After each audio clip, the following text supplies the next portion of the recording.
shanta dal waxa ugu horeeya ee lacagta ka samayn kara TikTok dalka Spain waa qaaradda Yurub dalka Spain hadii aad joogto lacag waad ka samayn kartaa dalka labaad waa isla Yurub waa dalka Talyaaniga hadii aad joogto sidoo kale TikTok gaaga lacag waad ka samayn kartaa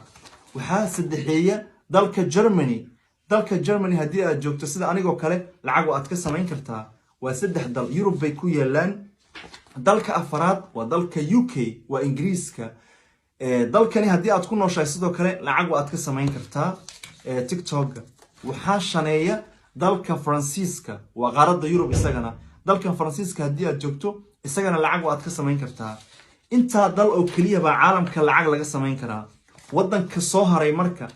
waa wadankan la yiraahdo Soomaaliya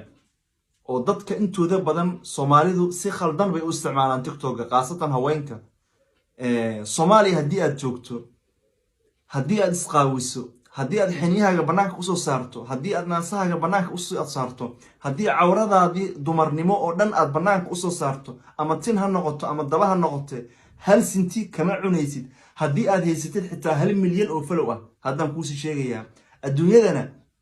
sharaf daraha ku noolaanin aqrana cadaabha ku mudan adigoo isdhahay views hel inta biyaha isaga shubin